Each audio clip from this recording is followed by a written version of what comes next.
As an entrepreneur, it is very, very important for you to ensure that your employees are not just positioned to maintain status quo, rather that they are positioned and structured to ensure that the objectives, both short-term and long-term objectives of the business, are being achieved. How do you bring in a workforce that a set of individuals who primarily are concerned about getting a job, performing their responsibilities, and getting paid? Many of them are not really concerned about the growth of the business, except those who are career-minded, those who want to grow will be concerned as to whether the company is moving forward or not.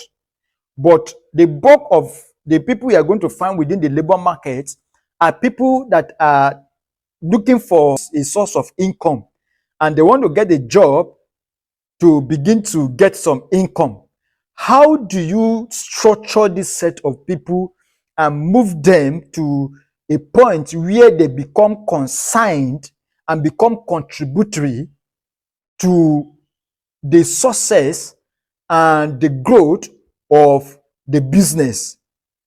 The tool you need for that, as we have said repeatedly in many of our videos, is your job description. However, your job description does not just do that.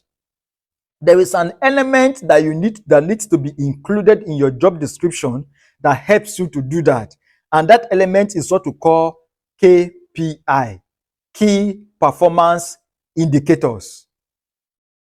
Key performance indicators are certain metrics that you set out that helps you to define how a role or a person is performing on the job.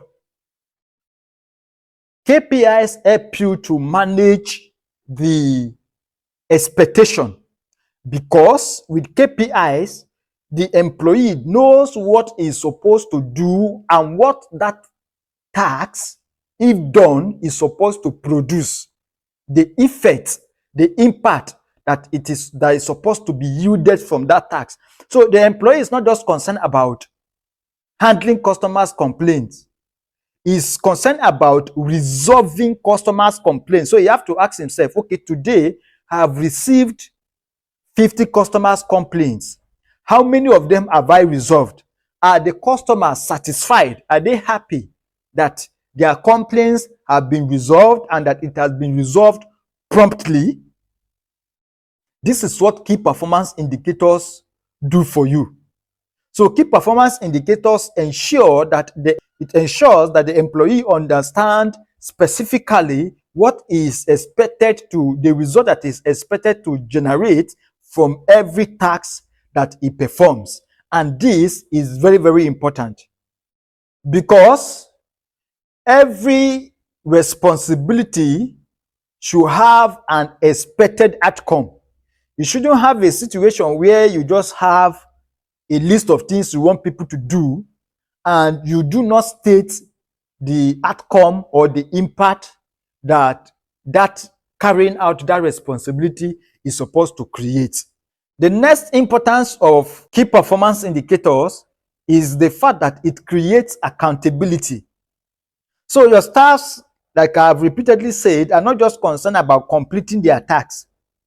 If you complete your tasks and the expected outcome is not achieved, work done is zero. Your key performance indicators what create accountability. It gives your employees the ability to hold themselves to account, and it also gives you the ability to also measure their level of expertise, their level of performance, and their level of efficiency. Also, key performance indicators makes performance review to be objective. So no staff is going to complain that is being maltreated or is not being evaluated fairly, because the metrics that will be used to measure performance is clear to everybody. So even before the HR report a low performance for someone, the person already knows that is actually performing below expectation because there is a clear KPI. People cannot complain of marginalization. People cannot complain of unfair treatment when it comes to performance review, because if they fell short of the expectation, they themselves, they know. And one of the tools that help you to make your performance review as objective as possible is to establish clear, well-known, well-established key performance indicators. For example, if you have a sales officer, if you have somebody who works for you in sales, you need to be able to state clearly what is the sales target on a monthly basis. How many sales is the person expected to reach? Is the person expected to make on a monthly basis? If you have a customer service agent or officer, that customer service agent needs to know what is the time frame for resolving or responding to complaints.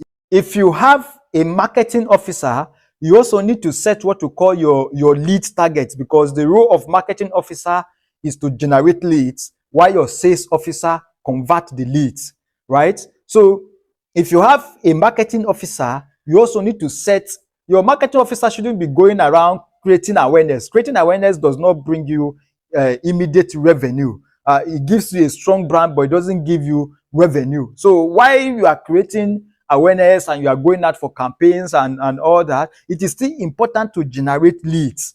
So if you have a marketing officer who is not generating leads, or who fell short, you're supposed to generate, let's say, 5,000 leads in a month, and then it ends up generating only 2,000. The person already knows that he's performing below. So when HR comes out and say this person is performing poorly, he already knows that is a fact. The goal here is the fact that it is easier to manage your staff when you are able to measure what the outcome is. When you and they themselves are able to measure and identify what exactly the outcome is and what exactly that needs to be achieved. Thank you very much for watching this video. Drop your thoughts in the comment section, and don't forget to like, share, and subscribe to our channel.